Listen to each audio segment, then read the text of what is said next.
Alors, la santé, c'est un gros pavé de cette loi. Le souci, c'est que c'est difficile de dire exactement ce qu'il y aura parce que tout est conditionné à des décrets, mais ces décrets doivent être pris parce que les dispositions s'appliquent au plus tard au 1er janvier 2017, c'est-à-dire pour moi, c'est vraiment demain, le 1er janvier, mais sous réserve de la publication des décrets. La question, c'est qu'est-ce qu'on fera? Théoriquement, moi, au ministère, ils m'ont dit que ça serait prêt pour le 1er janvier. Bon, enfin, ils m'avaient dit ça aussi pour la loi Rebsamen, donc bon, bref. Certains décrets qu'ils avaient annoncés en octobre, finalement, sont sortis au mois d'avril. Donc, tant qu'on ne les a pas, on ne sait pas. Le suivi médical, les visites d'embauche, les visites biennales, tout est modifié. L'inaptitude, c'est énorme aussi, la modification, et aussi quelque chose sur la maternité. Alors, les visites médicales obligatoires. Maintenant, le droit, hein, le droit positif, comme on dit. Une visite médicale avant l'embauche ou avant la fin de la période d'essai. Vous êtes d'accord avec moi? Alors, sachant avant l'embauche, c'est pour certains salariés hein, qui sont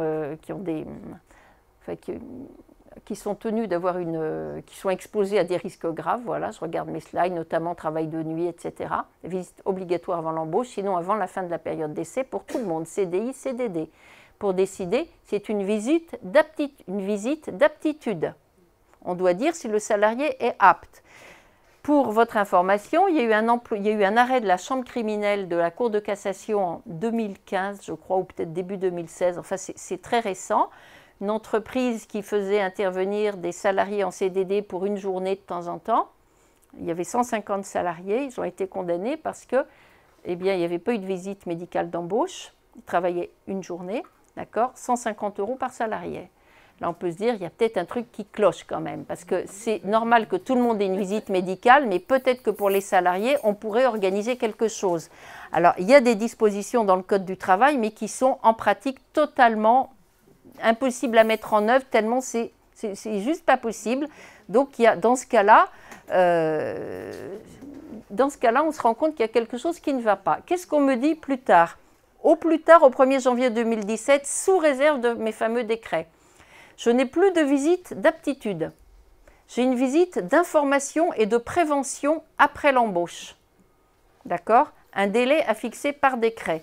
On ne va pas dire que c'est 6 mois après l'embauche. C'est une visite d'information et de prévention effectuée par un médecin ou un autre membre de l'équipe pluridisciplinaire. Ça sera plutôt l'équipe pluridisciplinaire. Ça servira à identifier les salariés qui nécessitent un suivi renforcé. Un aménagement sera prévu pour les CDD et les travailleurs temporaires, en espérant que ça soit simple ce coup-ci, parce que j'ai déjà des aménagements dans le Code du travail juste irréalisables. Et, à mon avis, ça va être assez compliqué à organiser, et j'aurai aussi un suivi médical adapté au profil du salarié et au poste de travail, et un suivi renforcé pour les postes à risque. Je finis pour vous expliquer la problématique. Je devrais avoir un examen médical d'aptitude pour les postes à risque, qui va remplacer ma visite d'information. Moi, je ne comprends pas bien comment ça va fonctionner. Je n'arrive pas à réaliser parce qu'on me dit, pour tout le monde, c'est une visite après l'embauche. Mais pour les postes à risque, ça doit être avant l'embauche. Donc moi, je leur ai dit au ministère, mais comment vous les identifiez, les postes à risque? Comment vous pouvez faire? Ah ben on sait par rapport aux classifications et tout et tout. Ah je dis, et quand j'embauche un premier salarié, comment on le sait? Là, sincèrement, je ne sais pas très bien ce qui va sortir, parce que à titre personnel, je ne comprends pas. Donc, je suis très curieuse de voir ce qui va se passer. La visite périodique tous les 2 ans va être supprimée. Il y aura pas rien, il y aura un suivi adapté au profil du salarié. Donc, en fonction de votre âge, de votre poste, etc., ça ne sera pas forcément tous les 2 ans. La question qu'on m'a déjà posée quand je parle de ça, est-ce que ça va diminuer le prix? Non, ça ne diminuera pas le prix des visites. Je ne sais pas. Là, sincèrement, tant que je n'ai pas les décrets, pour l'instant, je ne sais pas du tout comment ça va être. L'objectif, c'est qu'ils ne veulent plus que j'ai une visite d'aptitude. Ils veulent simplifier, c'est une visite de prévention, d'information. Les postes à risque, en clair, moi si je comprends, mais ça je vous le dis à ma sauce, hein, ce que j'ai compris du texte, c'est que les salariés lambda, qui n'ont pas de poste voilà, à risque, il n'y aura plus grand-chose. Il y aura des visites, plus de la prévention, de l'information, et ça ne sera pas le médecin, ça sera plutôt une équipe pluridisciplinaire. Mais dès lors qu'on se situe dans un poste à risque, il y aura plutôt plus de suivi. Pourquoi cette réforme? Parce qu'en fait, ils tiennent compte du fait que les médecins du travail, ça ne fonctionne plus, les services de médecine du travail. Ils sont complètement débordés. Actuellement, en principe, on devrait être suivi par un médecin. Mais il y en a plein qui me disent, mais non, c'est un infirmier qui nous voit. Ça dépend des cas de figure. Voilà. Donc, est-ce que c'est une bonne chose ou mauvaise chose? Je ne me prononcerai pas là-dessus. C'est assez particulier. L'idée, c'est d'alléger les formalités pour les salariés qui sont ni vieux, ni poste à risque, ni malades, ni tout ça. Voilà. C'est plutôt ça. Voilà. Sachant qu'il y en a plein qui disent, actuellement, c'est vrai que dans les entreprises, il y a beaucoup de salariés qui ne veulent jamais y aller à la médecine du travail parce qu'ils disent, non, mais moi, je suis suivi par mon médecin référent, rien à faire parce que tout va bien et que le suivi est quand même pas forcément... bon. Alors, quelle est la portée de cela? Allègement des obligations, avoir les décrets d'application, assouplissement pour les CDD. Oui, si les décrets assouplissent vraiment les choses pour les CDD et les intérimaires, je pense que c'est à voir. Comment, et ce que je vous disais tout à l'heure, moi je ne vois pas très bien comment toutes ces visites vont s'articuler. La visite d'information après l'embauche avec celle avant l'embauche pour ceux qui sont à poste à risque, qui est venu pour identifier les postes à risque? Je ne sais pas. Alors, donc vous voyez, hein, les décrets sont importants. L'inaptitude, ça change sur 3 volets. La constatation de l'inaptitude, le reclassement, qui est quand même le gros, c'est ce qu'il y a de plus lourd hein, dans les cabinets quand vous faites des licenciements pour inaptitude, c'est rechercher le reclassement. Et la contestation, après, de l'avis d'inaptitude, il change les règles. La constatation, maintenant, ça se fait après une visite et une deuxième visite, sauf danger immédiat. Hein, mes fameuses 2 visites espacées de 15 jours, et si le délai de 15 jours n'est pas respecté au jour près, toute la procédure tombe. Théoriquement, le médecin du travail est censé venir faire une visite de poste, une étude des conditions de travail hein, entre les 2 visites, chose qu'on voit évidemment tous les jours. Hein, d'accord ? Et après les 2 visites, enfin à l'issue de la deuxième visite, il se prononce sur les possibilités de reclassement et si aucun aménagement du poste n'est possible, on déclare l'inaptitude du salarié. Après, on me supprime le double examen et mes fameux 15 jours. Ça ne veut pas dire, à mon avis, il y aura quand même 2 examens. Pourquoi? Parce qu'il constate l'inaptitude après une visite de poste par l'équipe pluridisciplinaire et un échange entre le médecin, l'employeur et le salarié. Donc, l'équipe va venir dans l'entreprise faire une visite. Donc, ça devient complètement obligatoire. Et après, c'est le principe du contradictoire. Les 3 personnes concernées vont discuter. Donc, à l'issue de cet entretien, si le médecin constate qu'il n'y a pas de mesure d'adaptation, etc., possible, il va déclarer le salarié inapte. Alors, bon, ils ont changé le terme d'inapte, mais ça revient à peu près à la même chose. L'avis d'inaptitude doit être écrit et formuler des indications pour le reclassement que l'employeur est tenu de prendre en compte. Mais ce qui est important aussi, c'est qu'il doit formuler des indications pour reclasser le salarié, ce qui n'est quand même pas le cas actuellement. Là, actuellement, on vous dit inapte au poste de travail, inapte à tout poste dans l'entreprise, inapte de façon définitive, et vous devez quand même le reclasser. Là, c'est quand même un peu gros, mais c'est comme ça que ça se passe. Même quand on vous dit inapte définitivement à tout poste, il faut chercher un reclassement. Moi, ça m'a toujours éberlué, ce truc-là. Donc maintenant, pour mouiller un peu plus le médecin du travail, on lui dit il doit formuler des indications, et c'est une obligation. Et il peut proposer l'appui de l'équipe pluridisciplinaire pour mettre en œuvre ces recommandations. Et après, donc, on arrive, donc, naturellement, le cas qui m'intéresse, ce n'est pas le cas où on dit apte, c'est le cas où on me dit inapte, avec le reclassement. On sait que c'est extrêmement lourd à gérer actuellement, je viens de vous citer, inapte à tout emploi, on doit rechercher un reclassement. Il y a eu quand même par la loi Rebsamen un petit assouplissement qui indique qu'on est dispensé de reclassement, mais uniquement en cas d'inaptitude suite à un accident du travail, ce qu'on appelle l'inaptitude professionnelle, dès lors que le maintien du salarié est gravement préjudiciable à sa santé. Je ne sais pas si vous avez déjà eu ceci, c'est depuis la loi de août 2015, mais ça démarre, donc ce n'est pas forcément souvent prononcé.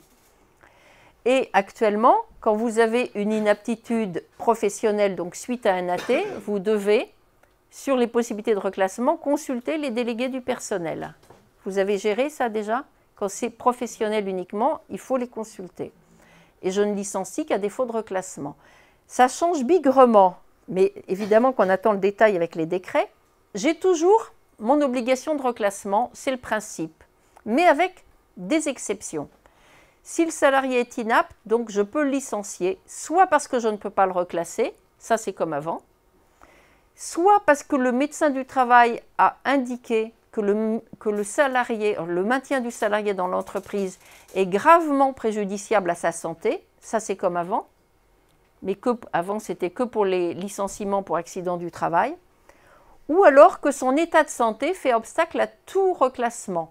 Donc on élargit l'exception au reclassement. C'est pour toutes les inaptitudes, professionnelles ou non, tandis qu'avant c'était que professionnel, donc un AT ou une maladie professionnelle. Maintenant c'est dans tous les cas. Et on élargit, on dit soit le maintien est gravement préjudiciable à sa santé, c'est quand même super restrictif, gravement préjudiciable, soit son état de santé fait obstacle à un reclassement. Et là, on vise quoi? On vise tout ce qui est dépression, burn-out, etc., où on sait très bien que le salarié ne peut pas rester dans l'entreprise parce qu'il y a des situations qu'on peut appeler harcèlement ou autres. Et dans ces cas-là, il peut dire il n'y a pas de recherche de reclassement effectuée. Et autre cas aussi, on dit le licenciement est possible si je lui ai proposé un poste de reclassement et qu'il l'a refusé. Dans le droit positif, quand le salarié, vous lui avez proposé un poste de reclassement, il le refuse, il faut en rechercher un autre. Tandis que là, non. Si vous en avez proposé un, a priori, ça devrait suffire. En revanche, quelque chose de plus contraignant, c'est que dans tous les cas, que ce soit une inaptitude professionnelle ou pas, il faudra consulter les DP sur le reclassement, dès lors qu'il y a un reclassement, évidemment. Donc, en fait, oui, mais ça je vous l'ai dit, l'obligation de reclassement est réputée satisfaite lorsque l'employeur a proposé un emploi. C'est ce que je vous disais tout à l'heure. Si le salarié le refuse, eh bien, on s'arrête là. C'est un emploi, ce n'est pas 2 ou 3 ou 4 ou 5 emplois. Donc, la portée de ces dispositions, ça sera d'ailleurs après, parce que j'ai encore le troisième volet, c'est la contestation de l'avis d'inaptitude. Actuellement, on assiste, quand on lit le rapport parlementaire sur cette loi, il y a une recrudescence des contestations d'avis d'inaptitude. Ça se fait auprès de l'inspecteur du travail, le médecin inspecteur du travail. Le salarié peut contester, l'employeur peut contester.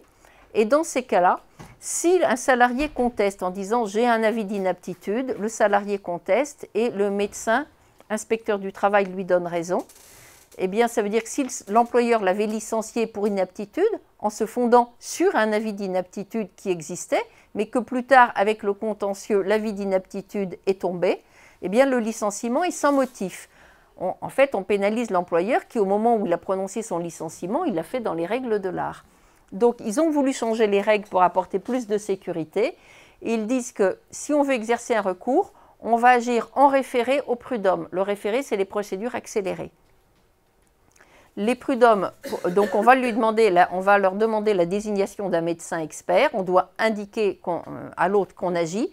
Donc si c'est le salarié qui agit, il doit informer l'employeur. Peut-être que l'employeur du coup attendra et procédera pas au licenciement. Et l'avis du médecin expert se substitue à l'avis du médecin du travail. Voilà. Donc ça va changer. La portée de ces dispositions. Il y a d'abord plus de cas dans lesquels le médecin du travail pourra exonérer l'employeur de rechercher un reclassement. Et je pense que ça, on ne peut que s'en féliciter parce qu'actuellement, c'est quand même un peu compliqué à expliquer à son client que même si le médecin du travail écrit inapte définitivement à tout emploi, ah ben oui monsieur, mais il faut rechercher un reclassement. Bon.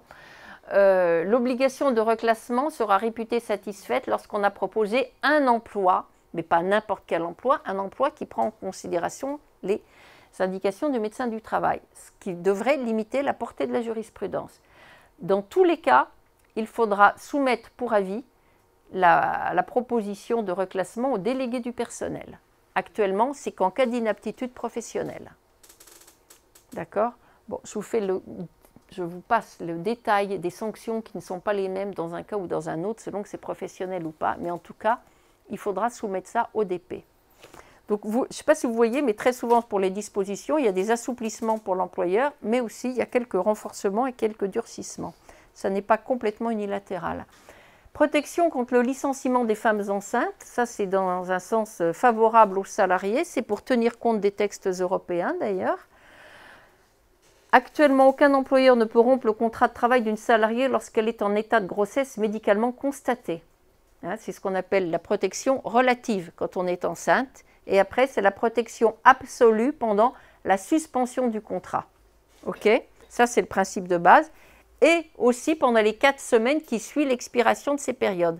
Les 4 semaines qui suivent, en gros, le congé maternité, on est en protection relative. On peut licencier pour un motif autre que lié à la grossesse, évidemment, c'est-à-dire pour faute grave, impossibilité de maintenir le contrat. Maintenant, ils ajoutent, pour tenir compte de la jurisprudence, qu'on ajoute à la période de congé maternité la période de congé payé. Il y avait déjà un arrêt qui avait dit ça il y a un an, que les congés payés pris après le congé maternité augmentent la période de suspension. Et ensuite, pendant les 10 semaines qui suivent. Là où on avait 4, on a 10.